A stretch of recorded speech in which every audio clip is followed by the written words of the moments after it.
Geographically speaking, South Korea should be poor. Fractionally larger than the state of Indiana, South Korea isn't big, and unlike Indiana, it's not agriculturally productive. The nation is rugged and steep to the extent that only 22% of its land is actually arable.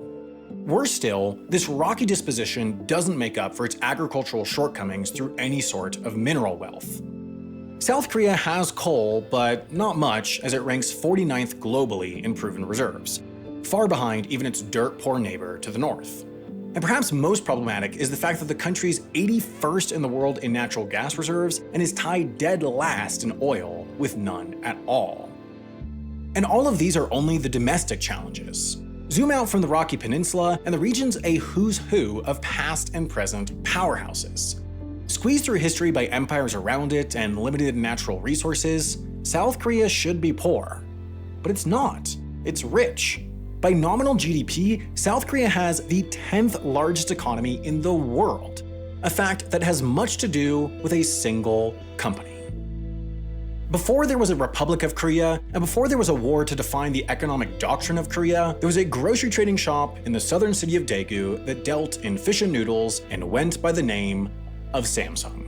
While the shop's owner, Lee Byung-chul, couldn't have known it in 1938, his business would soon serve as the backbone of one of the most dramatic economic transformations of the 20th century, what economists would come to call the Miracle on the Han River. Now, miracle is a bit of a misnomer. Ultimately, what took South Korean GDP from here to here, an 100-fold growth over 40 years, was extraordinary but also explainable. It was a function of successful long-term planning combining forces with savvy opportunists. It was also, in part, a function of the fact that in 1950, South Korea nearly ceased to exist at all. By August of that year, South Korean forces had little land left to defend after the communist North had taken all but this corner of the peninsula. From a southern perspective, it was the bleakest point in the war. But war, and South Korea's reversal of fortunes in the years that followed, created opportunity. In the midst of the Korean War's wreckage, Lee pivoted. In 1953, with leftover Japanese colonial assets selling for cents on the dollar, and much of South Korea's already meager industrial infrastructure in ruin, Lee launched Choi Jidang, a sugar refinery, then, in the year following, Choi Mojik, a wool mill, both under what could now be considered the Samsung Group. For Lee, it was a logical progression, as South Koreans desperately needed everyday products and food, while South Korea's first president, Syngman Rhee, had begun funneling international aid to allied industrialists in hopes of reducing reliance on imports. Rhee's government funded the construction of facilities and the importation of raw sugar for Lee's new projects, and soon, with few to compete with in a war-torn nation and after a few timely expansions, the Samsung Group became the nation's fourth largest borrower. With cozy political connections and a stronghold over critical industry, the Samsung Group took off. In the years that followed, it acquired Hankook Fire and Marine Insurance and Chohung Bank, while also becoming a major shareholder in 4 other banks. Less than a decade after acquiring that first sugar refinery, Samsung was the peninsula's most powerful conglomerate, and Lee's net worth was estimated to represent 19% of all South Korean wealth. The company had burst into a massive success. The problem was, while South Korea had distributed Western recovery funds and done away with feudal land practices, South Koreans were still poor, and the country was still overwhelmingly agricultural and underdeveloped, issues that came to a head when the military overthrew Rhee's government in 1961. South Korea's economic rise began under a new leader, Park Chung-hee. With a laser-like focus on expanding industrial exports and maximizing South Korea's human capital, GDP growth shot skyward, only dipping under 9% annually on 3 occasions from 1963 to 1978. Driving this growth more than anything were the conglomerates. While Park had publicly stated plans of crushing Korean monopolies that rose through shady dealings in the post-war period during his rise to power, his presidency took a different approach. Rather than breaking the conglomerates up, he assigned them the exportation era's most critical task: getting Korean-made goods to the wider world. With the government providing cheap steel, a plethora of subsidies, lenient loans, and tax breaks to major manufacturers, the likes of Samsung, LG, Hyundai, and SK Group did just that, expanding vertically and horizontally. These family-controlled, government-aided corporate groups came to be known as chaebols, a term that entered common Korean parlance during the 60s and 70s as the institutions grew. In the 70s and 80s, chaebols dominated, pulling the South Korean economy up as they pushed their products out to the world. Samsung launched TVs, then semiconductors, then mobile phones for export. Hyundai sold cars on the international market, and LG opened up a factory in Huntsville, Alabama. Though South Korean citizens came to argue over the role of chaebols in politics and society, what wasn't up for debate was the remarkably positive impacts they had on everyday standards of life. Life expectancy doubled from 1950 to 1990, while infant mortality cratered to less than a tenth of what it was at the war's end. All the while, chaebols showed no sign of slowing. Through the turn of the century, South Korea's GDP continued to grow, and even with the death of Lee Byung-chul in 1987, Samsung continued to expand globally and dominate domestically under the guidance of his son, Lee Kung-hee. Today, just 7 decades on from the company's prescient pivot, South Korea is Samsung, and Samsung is South Korea. For the average resident, it's a relationship with a corporation as deep as that with the government itself, perhaps best demonstrated through a single eye-popping statistic. Year after year, just about 20% of the entire nation's GDP is made up of Samsung Group revenue. The only single entity that can rival that is the South Korean government, whose spending typically makes up 20 to 25% of GDP. This staggering degree of economic concentration makes even the most extreme examples in the rest of the world appear routine. Japan's biggest company, Toyota, accounts for about 5% of GDP, while the US's, Walmart, sits at just 2.5%. An entire fifth of an economy being attributed to a single company, especially a single company controlled by a single family in a major advanced diversified economy, is absolutely unparalleled, even at a global scale. Undoubtedly, this exceptional centrality permeates into everyday life. Young people, and especially their parents, tend to fixate on the singular path towards becoming the so-called Samsung man.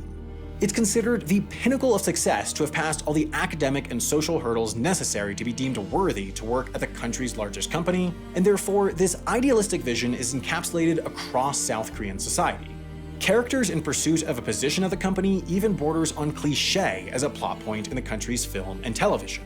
Just as American youth might fixate on moving to LA to make it into Hollywood or living in New York to break into big business, Korean kids prepare their entire childhood to apply for the opportunity to pack into testing centers along with 100,000 others to take the biannual Samsung aptitude test, hoping to score high enough to get recruiters' attention.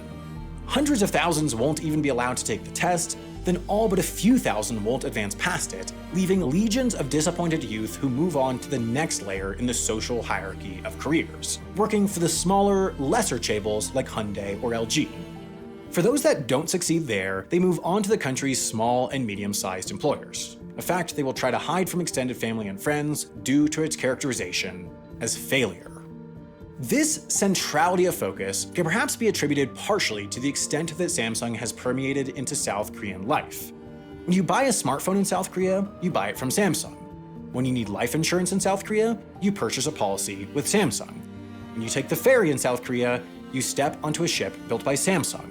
When you go to the theme park in South Korea, you once again pay your money to Samsung.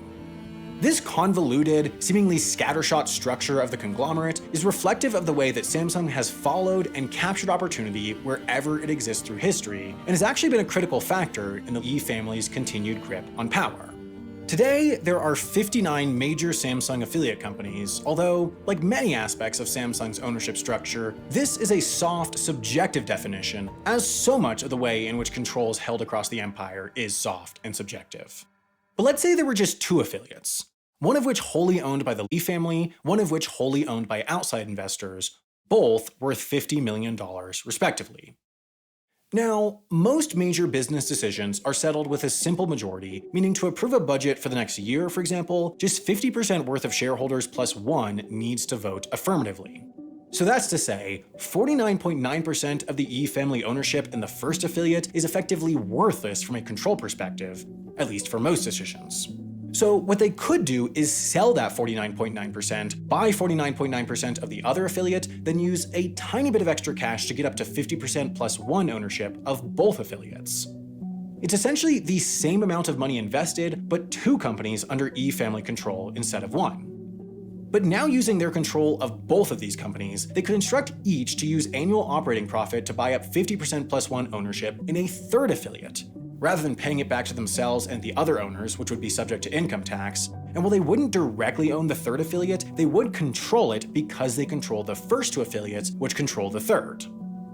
And even then, while 50% plus one ownership is technically needed for control, in practice it's often overkill as it only becomes relevant in a case of complete dissent by every other shareholder, which is rare, especially when one has generated the degree of cult of personality that the E family has.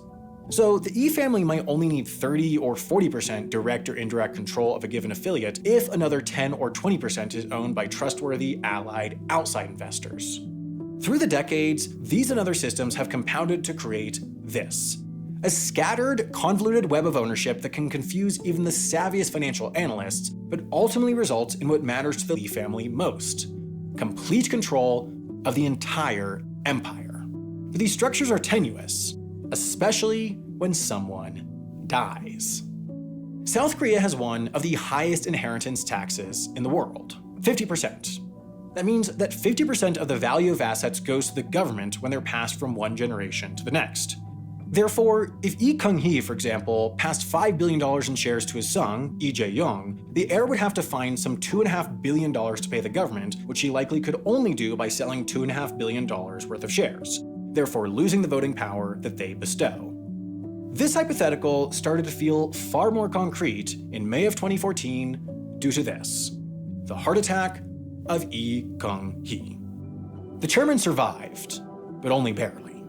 As he sat comatose in a hospital bed at the Samsung Medical Center for days, weeks, months, and eventually years, his children were thrown into a power struggle as they used the time to craft a plan that would keep Samsung in family control after paying inheritance taxes upon their father's inevitable and seemingly impending death. This was difficult, the numbers were tough, and so it required some creativity. Perhaps too much. Two of the most critical links in the E family ownership web were Samsung Construction and Trading, or CNT, and Choi Industries, each of which, as two of the oldest Samsung affiliates, acted primarily as de facto holding companies of sorts. But E family control of CNT, and therefore electronics, engineering, chemicals, and the other affiliates partially owned by CNT, was fading as outside, increasingly hostile investors continued to buy in. If Lee Kung-hee never awoke from his coma, the 50% inheritance tax would be a death blow, and the house of cards would crumble. Therefore, a plan. They'd merge CNT and Choi. While quantifying their control of each is difficult due to the extent of their soft, informal control, what's important to note is that E control of Choi was much stronger than that of CNT, so what would make the restructuring productive for them would be if it overvalued Choi and undervalued CNT, so that post-merger, they'd effectively end up with more relative control over the new combined de facto holding company, and therefore more control over the entire empire without having spent a cent. So they proposed exactly that. An objectively bad deal. One CNT share would convert to 0.35 Choi shares. CNT shareholders, and specifically its largest, American hedge fund Elliott, started campaigning against the merger, arguing that Choi was objectively worth about $3.42 billion, but a merger ratio of 0.35 inflated its value to $4.08 billion, effectively gifting hundreds of millions of dollars in value to the E's straight from the pockets of CNT shareholders. It was an unbelievably good deal for the family, but they couldn't do it alone. Unlike most business decisions, which the E family could directly control through their de facto simple majority, mergers and acquisitions require supermajority approval of 2/3 of shareholders. They could get most of the way there themselves, but to push it over the edge, they needed to convince CNT shareholders to vote against their own interests. But there was one whale. The single largest outside shareholder, with 11.6% of ownership, was the South Korean National Pension Service, which was run by the Ministry of Health and Welfare, which was run by the South Korean government, which at the time was run by President Park Geun-hye. That's to say, if they could get to President Park, she might be able to get to the pension service. Conveniently, they had a back door. Longtime Park confidant and daughter of an influential cult leader, Choi Soon-si. It was an open secret among South Korea's power brokers that Choi, despite holding no official position in Park's government, exerted deep influence over the president's decision-making. even to the extent of picking out outfits, editing speeches, and making specific policy propositions. On the surface, Choi worked as the owner of an Italian restaurant in Seoul's ritzy Gangnam neighborhood, but politicians and business people were often seen walking up to the third floor to her office, where she solicited donations for two nonprofits she had set up. The Mir and K Sports Foundations, supposedly dealing with cultural exchanges and sports-related projects, but in practice acting as the top of the funnel in a complex, globe-spanning money laundering scheme.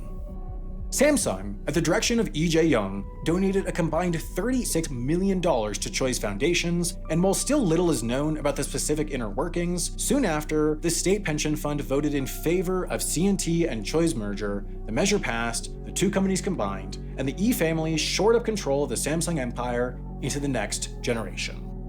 Of course, we now know about this. We know how Park influenced the pension fund, we know how Choi influenced Park, and we know how Lee Jae-young influenced Choi. Clearly, the secret was spilled, a massive scandal erupted, Park was impeached and jailed, Lee Jae-young was indicted and jailed, but today, everything's pretty much back to normal. Park was pardoned and freed in 2021, then 1 year later, so too was Lee Jae-young, and as of October 27th, 2022, following the death of his father in 2020 after years in that hospital bed, Lee Jae-young was appointed chairman of the Samsung Group. Social order was returned. The Lee family power was maintained. This is a familiar refrain. In fact, Lee Jae-young's legal troubles are practically a mirror image of his father's from a decade before. Lee Kung-hee was sentenced to 3 years in jail in 2008 for, among other things, bribery, but only 1 year later was pardoned by the president so that he could remain on the International Olympic Committee and shepherd South Korea's bid for the 2018 Games through. Well, that was the publicly stated reason. Lee Kung-hee was later revealed to have used bribery to convince the president to pardon him for his bribery charges. Similar justifications were used in summer 2022 with the pardon of Lee Jae-young. Samsung, South Korean business groups, and even the US Chamber of Commerce had been lobbying for years for a pardon, and while on parole, Lee still acted as de facto leader of Samsung, even meeting with President Biden in May 2022.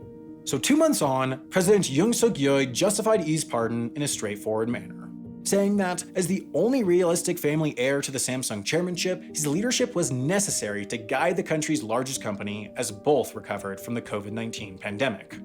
This justification isn't that far-fetched. While undoubtedly unfair, considering the sheer degree of economic influence Samsung has on South Korea, it might be pragmatic. The ends might genuinely justify the means. But it does perpetuate the cycle that seemingly cannot be broken. South Korea, and especially South Korean politicians, cannot survive without Samsung. But to an extent, Samsung can survive without South Korea. It can always restructure, relocate, and refocus away from the nation in the long term. This power structure of enterprise above nation is inherent to a situation where such a large company exists in such a small country, but it's hard to believe it's tenable. Corporations can't run countries, and public dissent towards Samsung is growing in younger generations, lacking the sympathy born from viewing the company's integral role in the nation's ascent, are increasingly fighting back against the cronyism and corruption. It's tough to know which house of cards will crumble first. Will it be the convoluted ownership structure that keeps the Lee family in control, or will it be the tenuous power balance between Samsung and South Korea, knocked down by the very people that make up the entirety of both venerable institutions? For those of you that have demonstrated that you like this type of video by staying till the end, I have some suggestions on what to watch next that I'm sure you'll like. First, I'd start with Polymatter's excellent series, China Actually, which demystifies how one of the world's most consequential countries really works by answering questions like why China won't abandon its zero COVID policies and how the nation manages to survive without essentially any major international allies. Then I'd watch the episode of Real Life Lore's series Modern Conflicts on the Korean conflict in the 21st century. It provides amazing insight into what's kept the tenuous peace and how that could crumble and threaten major multinationals like Samsung. Both of these series and far, far more are exclusive to Nebula, which is no surprise considering Polymatter, Real Life Lore, myself, and loads of other creators teamed up, founded Nebula, and designed it from the ground floor to be the best home to the stuff we make. Over 50,000 Wendover reviewers have believed that enough to sign up so far, but to explain to those of you who haven't, the idea behind Nebula was to remove many of the perverse incentives that compromises video quality on ad-supported platforms like YouTube. By putting it behind a paywall, we're incentivized as creators to make the absolute best videos that will keep you all subscribed, rather than incentivized to just make the videos that will make you click and zone out. We use these subscription fees to pay to run the service, to provide ongoing revenue to Nebula creators, and to fund our big budget Nebula originals, which allows creators to pursue their big ambitious passion projects, which has led to some really good stuff, including all of these made by the Wendover team. Of course, even while being a good deal for the creators, we also want it to be a good deal for you all, our audience, and it really is thanks to our partnership with CuriosityStream. You see, they're an entirely different streaming service with a huge catalog of non-fiction shows and documentaries like David Attenborough's Light on the Earth about the amazing world of bioluminescent animals. They're running a deal where by subscribing to any of their memberships at curiositystream.com/Wendover, they'll give you a Nebula subscription for free for as long as you stay subscribed. They've even discounted their annual plan to under $15 a year, which means you get 2 streaming sites, both of which have great stuff that you'll actually watch, for less than you probably pay for a month of one of the big streamers. And even while doing that, you'll be helping support hundreds of independent creators that you probably already watch. So click the button on screen or head over to curiositystream.com/Wendover to sign up, and thanks in advance for your support.